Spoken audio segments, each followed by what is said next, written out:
من عمل صالحا فلنفسه ومن اساء فعليها وما ربك بظلام للعبید، صدق اللہ العظیم۔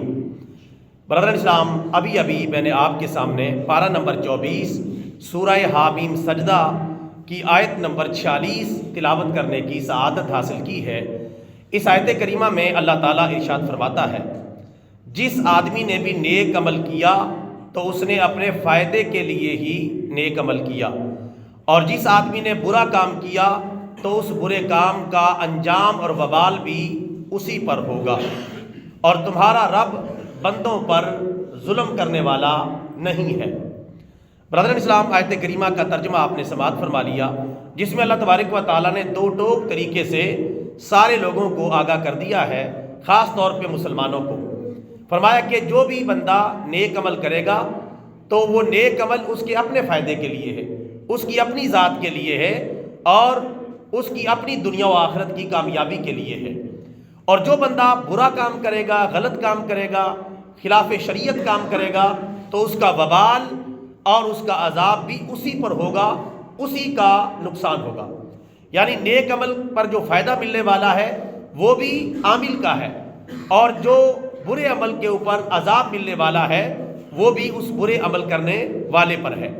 اور آخر میں بتا دیا کہ تمہارا رب بندوں پر ظلم کرنے والا نہیں ہے۔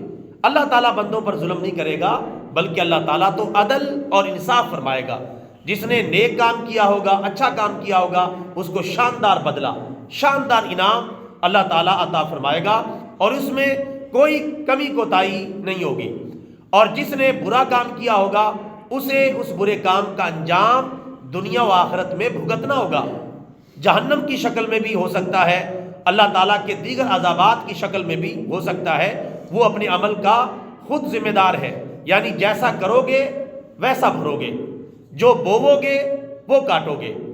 جو بندہ جس طرح کی فصل بوئے گا، نیکیوں کی فصل بوئے گا تو جنت کی شکل میں فصل کاٹ لے گا، اور گناہوں اور برائیوں کی شکل میں فصل بوئے گا تو جہنم کی شکل میں اور اللہ تعالیٰ کے عذاب کی شکل میں وہ فصل اسے کاٹنا پڑے گی۔ ایسا نہیں ہو سکتا کہ کریلے کا بیج بوئیں اور ہم وہاں سے سیب کی فصل اتار لیں۔ جس چیز کا بیج بوئیں گے وہی چیز تیار ہوگی۔ اسی طرح آخرت کا معاملہ ہے، نیک اعمال کا انعام جنت ہے اور برے اعمال کا انجام جہنم ہے۔ اسی طرح اللہ تعالیٰ نے اسی آیت کی مزید وضاحت فرماتے ہوئے ارشاد فرمایا، پارہ نمبر 30 سورہ زلزال، جس کو سورہ زلزلہ بھی کہتے ہیں، اس کی آیت نمبر 7 اور 8 میں ارشاد فرمایا، فَمَن يَعْمَلْ مِثْقَالَ ذَرَّةٍ خَيْرًا يَرَهُ وَمَن يَعْمَلْ مِثْقَالَ ذَرَّةٍ شَرًّا يَرَهُ۔ بس جو بھی ذرے کے برابر نیکی کرے گا اللہ تعالیٰ اس کا انعام ضرور عطا فرمائے گا، اور جو ذرے کے برابر گناہ کرے گا، زیادتی کرے گا، اسے اپنے گناہ کے وبال کا سامنا کرنا پڑے گا۔ اللہ تعالیٰ نے واضح طور پر اس بات سے آگاہ کر دیا ہے تاکہ کوئی دھوکے میں نہ رہے، تاکہ کوئی یہ نہ کہہ سکے مجھے پتہ نہیں چلا، مجھے خبر نہیں ہوئی، مجھے اطلاع نہیں ملی، مجھے کسی نے بتایا نہیں۔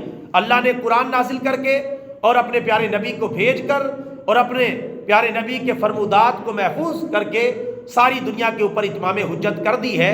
اب کوئی یہ نہیں کہہ سکتا کہ مجھے علم نہیں تھا ورنہ میں بھی عمل کر لیتا۔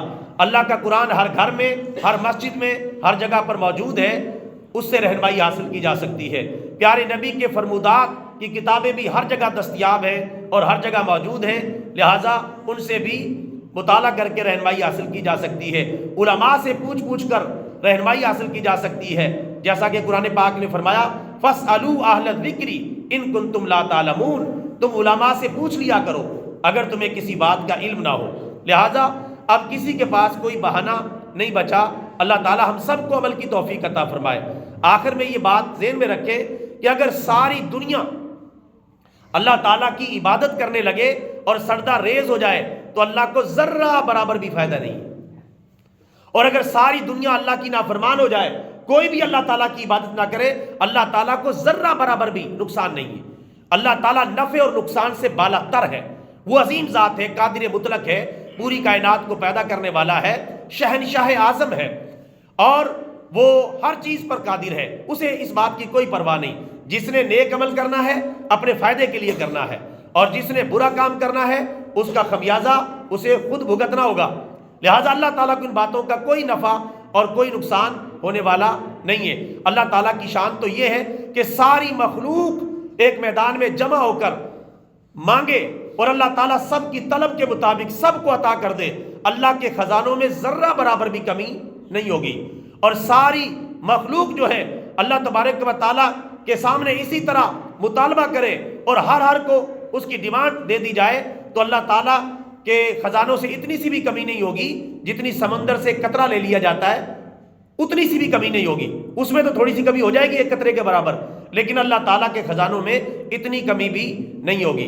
لہٰذا میرے بھائیوں، اللہ تعالیٰ نے واضح طور پہ فرما دیا ہے۔ آیت کریمہ اور اس کا ترجمہ دوبارہ سن لیں، پارہ نمبر 24 سورہ حامیم سجدہ آیت نمبر 46۔ اللہ تعالیٰ ارشاد فرماتا ہے، من عامل صالحا فلنفسی، جس نے نیک عمل کیا اپنے فائدے کے لیے کیا، ومن اساء فعلیہا، اور جس نے برا کام کیا اس کا وبال بھی اسی پر ہوگا، وما ربک بظلام للعبید، اور تمہارا پروردگار بندوں پر ظلم کرنے والا نہیں ہے۔ اللہ تعالیٰ سے دعا ہے اللہ تعالیٰ ہم سب کو زیادہ سے زیادہ نیک اعمال سنت کے مطابق کرنے کی توفیق عطا فرمائے، بدعمالیوں سے ہم سب کی حفاظت فرمائے، آمین۔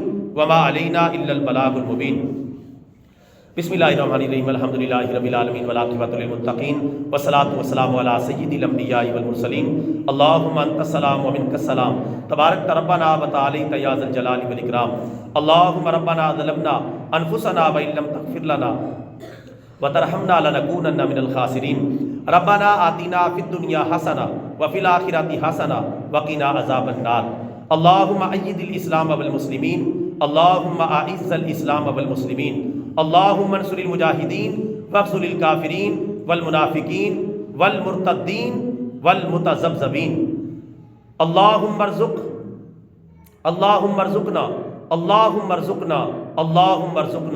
ربنا اغفر لنا ولاخواننا الذین سبقونا بالایمان ولا تجعل فی قلوبنا غلا للذین آمنوا ربنا انک رؤوف رحیم، اللہم انی اسألک العفو والعافیۃ فی الدنیا والآخرہ، وصلی اللہ تعالی علیہ وعلی آلہ وصحبہ وسلم۔